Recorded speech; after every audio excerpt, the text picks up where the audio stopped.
The key when it comes to voice search and to audio SEO is thinking about the way people...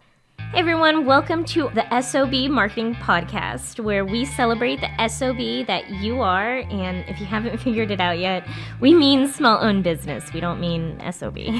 Listen, we know that as a small business owner, you are working hard on the daily to keep your business fully operational while trying to promote it.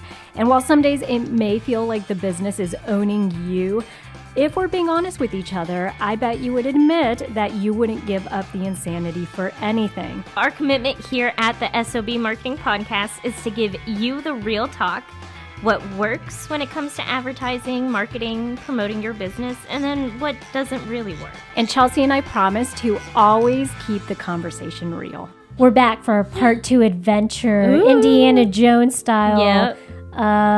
What is this? The Temple of the Audio Marketing.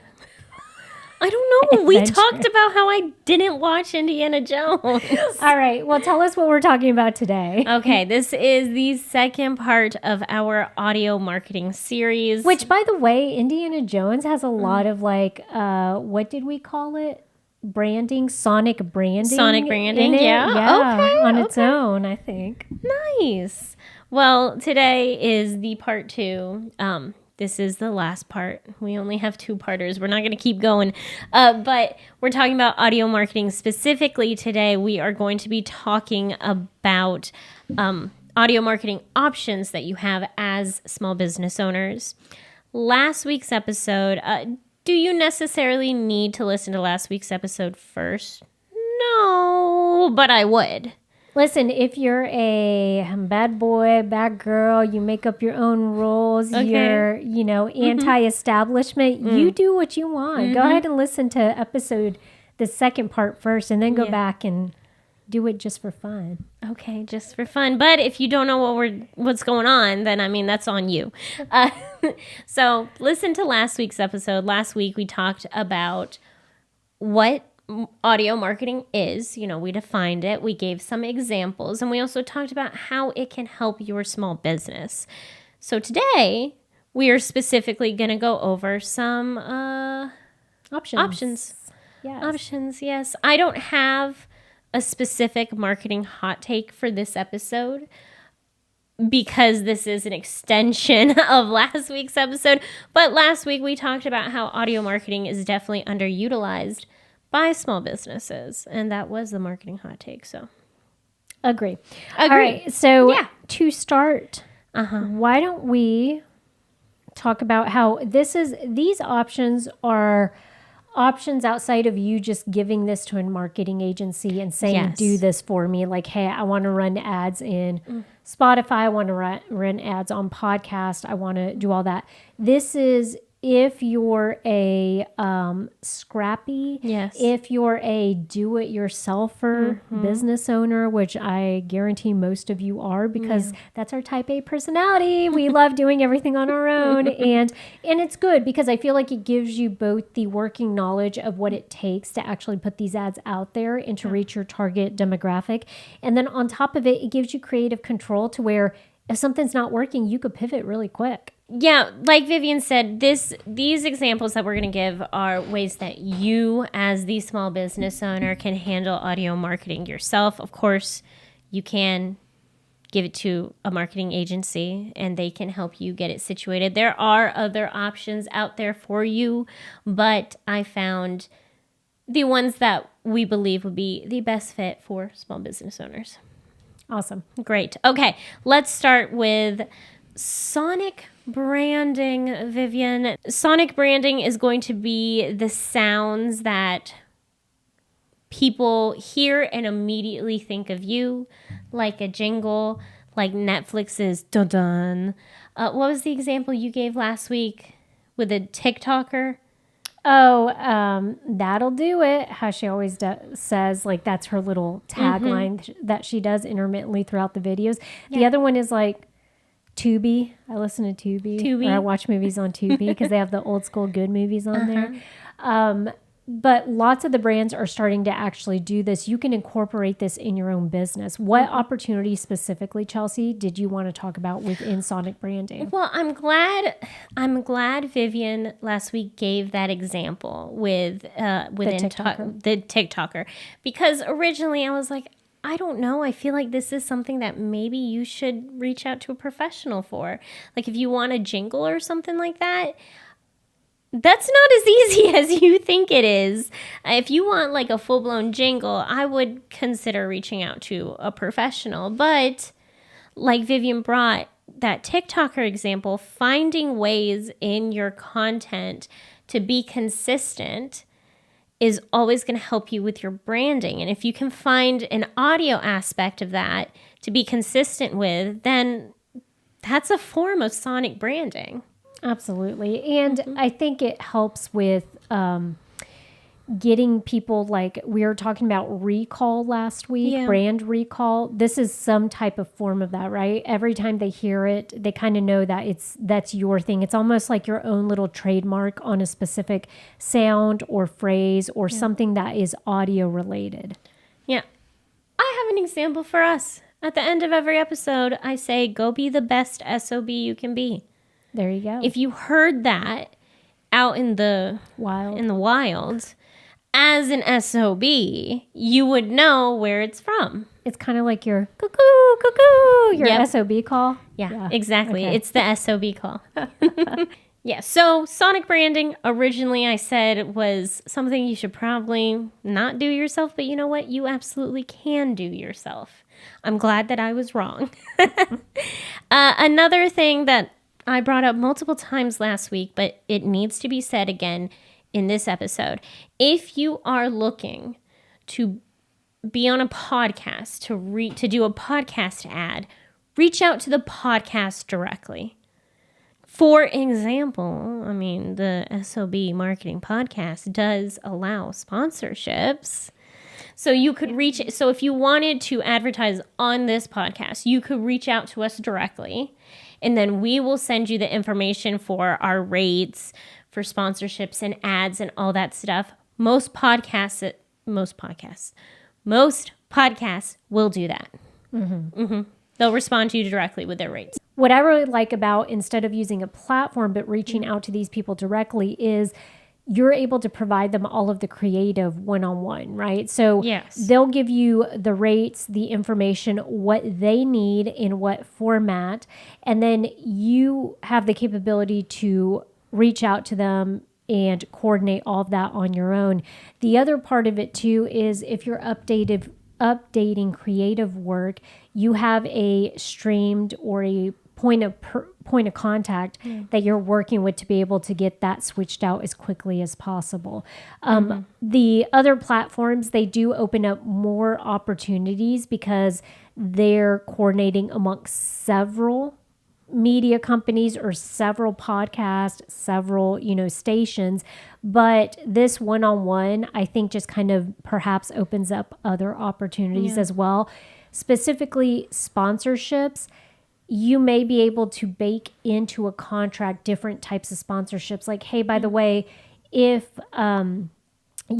we had somebody that reached out to us and they were like, we want to be a sponsor. Yeah, we want to be a sponsor, $750 or something along those lines. Not only would we probably say, yeah, absolutely, we can run your ads on the podcast, but on top of it, maybe you have a future opportunity to actually come on and be a guest, right? There are things that you can negotiate in there so that you get more reach out of that opportunity. I also want to point out that when you reach out to the podcast itself, you are able to reach more people because, for example, I listen to most, if not all of my podcasts on Spotify. I have Spotify Premium. I'm not supposed to get ads. However, because these ads are baked into the podcast, I still get them. Spotify, right? And they're not through Spotify. Spotify is not giving me any ads. The podcast itself is giving me an ad. There you go. Yes. So that's a great way to reach people that you might not necessarily have been able to reach if you had just gone through Spotify. There are lots of these. Also, don't forget that a lot of these opportunities, or if people are looking to build their audience as well, which every kind of podcast is looking to do, they have their own websites. Most of the time, they have a part of the website where they actually list their sponsors or they list their advertisers, because that gives you, the advertiser, extra visibility. And so that's another way that you're being associated with a particular brand, a particular business. That's another backlink. That's right. Good for your SEO. That's right. This episode of the SOB Marketing Podcast is brought to you by the SOB community. If you're a small business owner that is neglecting your marketing and you feel like you've wasted money and time on marketing help that didn't deliver, or if you're just craving support from people who actually get what it's like to run and promote a small business, then our membership community is for you. Visit school.com/SOB to sign up today to get instant access and weekly support. That's SKOOL.com/SOB. Now, Vivian, I brought up Spotify. Spotify actually has an ads manager. Okay. That you can access yourself, and you can create audio ads specifically for the Spotify platform. They have free production tools that you can use, or you can repurpose existing displaying video creative. Very intuitive. To use the platform, it's free. And then you can determine your own budget for your campaigns. The website says that they measure media mix modeling, conversion lift, website visits, app installs, so if you're trying to promote your app, multi-tool attribution, TV tune-in, foot traffic, and online and offline sales. So Spotify has a lot going on, and they offer audio, video, and display ads. Yes. If you did not know, a lot of these primarily audio streaming platforms are now incorporating video, just like everybody else is. So that's where maybe some of the display ads are starting to come in, Chelsea, because people are actually looking at their phone now while they're streaming audio-based material. Yeah. Well, actually, the display ads are for, you know how when you're watching something, you see the information on your screen? Yep. So that's what a display ad is. The video ads are exactly what you're talking about. So now if you're watching like a video podcast, because Spotify has video podcasts now, you can watch the video of this podcast on Spotify. They're inserting video ads in between or within the podcast. Wherever they're putting them. They decide where they're putting the ad. So all that to say, you guys have more opportunities baked into this audio marketing than I think maybe you initially thought. The other thing is, I love that they have their own analytics and all of that, and that you're able to create your ad within there, and they have tools to help you create that. Just so you know, personal experience, they actually, when you are considering on some of these platforms, I think Spotify was one of them. I do know the next one we mentioned is going to be one for sure. They will, if you go on there and you start to build something, or you're looking at it, it obviously triggers and knows that you're interested in potential audio marketing. It sometimes will then send you an email to say, hey, if you spend $500, we'll match it. If you spend $500, we'll give you $250. What they do these little promos to entice you to actually pull the trigger, because they're like, hey, this person's primed for wanting to advertise, on our platform. Yeah. So if they need a little nudge, we'll go ahead and nudge them. I bring that up so that you're aware that there are opportunities, and they do have promotions. Well, they will actually match or give you some money to help run ads through audio marketing. Love that. I want to explain that Spotify, having their own ads manager, is kind of an outlier.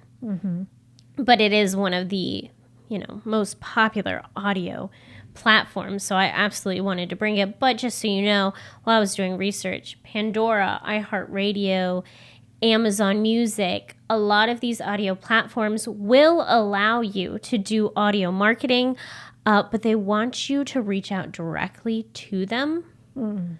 So y'all can have a conversation about it first before you get into it. So it's a little less intuitive. You're not 100% in control. I know as small business owners, we like to be 100% in control. If that's really important to you, Spotify Ads Manager is an option. And the second one we're going to talk about, AudioGo, is also an option. Yeah. Can I also mention, though, with Pandora and some of these other ones, when we're talking about audio ads as a whole, you had mentioned, Chelsea, I think radio ads as well, right? With your traditional radio stations. There are a lot of radio stations now that have beefed up because they are under an umbrella of stations that can tap into big resources. They usually, in the last couple of years, have beefed up their capabilities to embed radio ads or just audio ads into some of these platforms. So that could be another opportunity if there is a local station that you really like, if there's a station within your state that is maybe, I know we have, what do you call it here in South Carolina? It's like the educational TV part of it, like an extension of NPR, SCE TV. I think so. Okay. Yes. So, yeah, that sounds right. Yeah. So they do like they're educational based.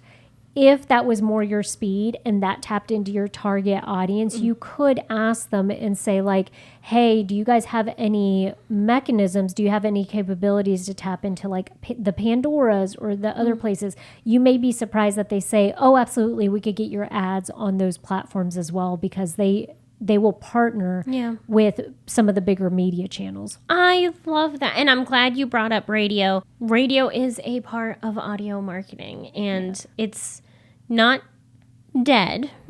It's still a thing. Yeah, just like everything else, we want you to do your due diligence, to do the research, and be sure that it aligns with your target audience. Just because some people may not listen to radio, the people that you're trying to reach may be people that are still listening to certain radio stations. Yeah. So just knowing where your target audience is really important.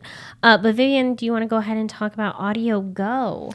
Yes. So AudioGo is going to be similar to think of like a Spotify Ads Manager. However, it's going to be for more than just one particular channel. Oh, yeah. Yeah. Oh, so they have a plethora of different platforms. Give us an example of we have Barstool Sports, Daily Motion, iHeartRadio, NBC, Pandora, Sirius XM, SoundCloud.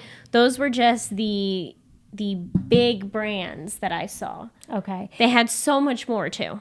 Yeah, so very similar. It is a place where you can pick the platform, the specific podcast, and then you create the account, right? You can create a free account. You could go in and start to create a campaign, upload your audio ad, or you can request to see if maybe they can. I think it's that you could pay to have them make one, right? Yeah, you can actually. So AudioGo will create an ad. If that's what you want, they'll create a free one for you. You'll just pay it when you run it. Gotcha. So you do end up paying for it somehow. Yes. You will end up paying for it, but it can be added on to what you're doing. Yeah, and so that's the part I think that we love. It has the benefits just like any of the other ones do with the targeting options, right? Whether that be through location, demographics, device, interest, behaviors, all of that good stuff. What else am I missing, Chels? Day of the week, time of day. If you want to get really, really specific, I think time of day is genius. Exactly at 7 o'clock when everyone's in the car going to work. There you go. You have your ad running. Then, I mean, that's great. You can do languages. They have English and Spanish. You can pick the position in the podcast that you want. So do you want it to be the first thing that they hear? So the ad's at the beginning. Do you want the ad to be in the middle? Do you want it to be at the end? Yeah. And the reason all of that can be important is because, one of the biggest things with podcasting is complete, what do they call it? Percentage of completion, as far as like how long somebody listens to the episode. So did they listen to the full episode? Did they just listen to like 10 minutes and then change it to something else? That's right. And so those pre-spots are probably going to be a little higher in cost because that's when almost everybody is still engaged and listening. Midway, maybe a couple people trickle off, don't get to the middle part of the podcast episode. And then towards the end, those may be a little cheaper just because, they're like, how many people actually listen to 100% of the podcast? Exactly. But those are all great options for you because you really get to tailor your campaign. You really do. I have used AudioGo before. Blown away by their targeting capabilities. I mean, you can get really granular with this. Also want to bring up, when it comes to AudioGo, do they advertise on Spotify? Kind of weird. If you are using AudioGo to place an ad on a very specific podcast, and that podcast is on Spotify, then people listening on Spotify will get it. They've baked it into the podcast. Okay. But if you're just trying to target, you're not picking a specific podcast, you're just picking a targeted audience, it will not be on Spotify. Okay. Interesting. That makes sense? Yeah. Yeah. Does that make sense? Y'all in the comments, let me know if it doesn't make sense. Basically, what I'm saying is, Spotify is handling their own ads across their platform. However, AudioGo, they do have relationships with specific podcasts. Yes. Those podcasts are still on Spotify. So you will hear an AudioGo ad on Spotify if you are listening to a podcast that has a relationship with AudioGo. Gotcha. Yes. That makes sense. Yeah. You're not hearing the ad because of Spotify. You're hearing the ad because of the podcast. Yes. Okay. Glad we cleared that up. Yeah, I want to make sure everyone understands that because Spotify, again, is one of the leading just audio platforms. So if you are trying to specifically get on Spotify, probably want to go through Spotify Ads Manager. Gotcha. Yeah. All right. So there are a lot of platforms that you could use to advertise, right? These are probably the two biggest ones. Yes. These also, there are a lot of platforms out there for audio marketing. If you're not going to use one of these two, do your due diligence. Yeah. Make sure it's a legit website. Make sure their capabilities are strong, the analytics that you get back, that's so important. Make sure it's legit. Vivian, the last thing we have to talk about today is voice search and audio SEO. I did a lot of research on this because, this is something that's fairly new. How do we do audio SEO? Interestingly enough, I feel like it's I don't want to say it's the same, but it's very similar to AI SEO. Okay. And the GEO, AEO, the new SEO. We've had this discussion. Go listen to that podcast episode. If you don't know what any of those acronyms mean, go listen to our episode. Yeah, exactly. It's very intuitive because the key when it comes to voice search and to audio SEO is thinking about the way people verbalize search things. So if I'm going to ask... verbalize a word? Verbalize? Is that not a word?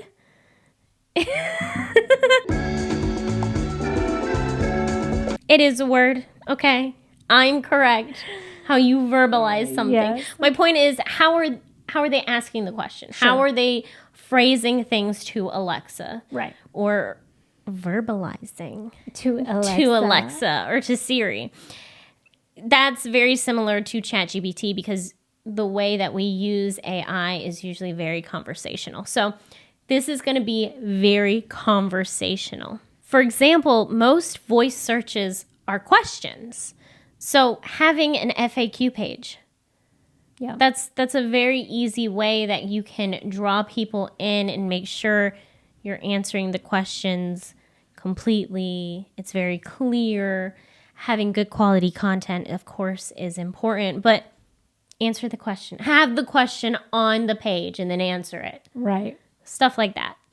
It's also really important to make sure that your Google business profile is up to date and has all the necessary information, because that's how, when you're asking Alexa questions or Siri questions, they're going to go through all of the content and then they're going to try to figure out who's a legitimate business, who is a point of authority, who is trustworthy. You're not going to be trustworthy if your Google business profile is out of date. Right. Or it's halfway filled out, or you haven't connected your website to it, or confirmed your, your information on there, or you're missing your store hours, all that good stuff. No, exactly. Make sure you have conversational long tail keywords within your content. So for example, best pizza near me. Having a phrase like that somewhere in your business Google profile or in your website can be helpful. But how are you going to put that on your website, Charles? Okay, best pizza near me. Well, okay, so best pizza in Somerville. Because when you say best pizza near me, it's going to know that I'm in Somerville. It's using your geographic location. It's using my geographic location. So if you have the phrase best pizza in Somerville on your website. Yeah, and let me also say this. I'm glad that you kind of bring this up, because one of the things Chelsea says often is it's all connected, right? Well, it is. It is. We're going to do, I'm going to do a video on a TikTok update that's going to be coming soon. And one of those is actually going to be they're adding a tab, a local tab to TikTok. So that way they've already done such a good job of localizing the content and curating that on these TikTok feeds, that now they're very specifically going to be doing that even more so. So having these type of geographic markers, like Chelsea said, best pizza in Somerville, South Carolina, best, having that information out there is just going to help these other platforms as well. Yes, exactly. And you want to, that's great, because another key to building up your audio SEO is to build up your local presence as much as you can, because that's going to legitimize your business even more. And that's so very important in SEO in general, but also for voice search specifically. So that could be Yelp, your local chamber of commerce, finding ways to connect with your community. Also, Vivian, this is so important. I feel like she just did the gesture for like wringing y'all's necks. No, I'm sweet. Make sure your website is mobile friendly and that you have good site speed. Because when people are asking Alexa questions, it needs to do it quick. It needs to do it quick. If I'm asking Siri a question, that's my phone. It's going to pull up on my phone. If Siri pulls something up. Well, for one, actually, Siri is not going to pull it up if it's not mobile friendly. Yeah. Because that's part of the experience, and it wants you to have a good experience. Remember, we always tell you they're the matchmaker, okay? A matchmaker's job is to be sure they're giving you a suitable suitor. Yes. Right? And so they're not going to say, oh, yeah, check out this website that shows up all jacked up on your phone because it's not mobile friendly. Exactly. So I think that was a great list for you guys of audio marketing options that you can look into as a small business owner.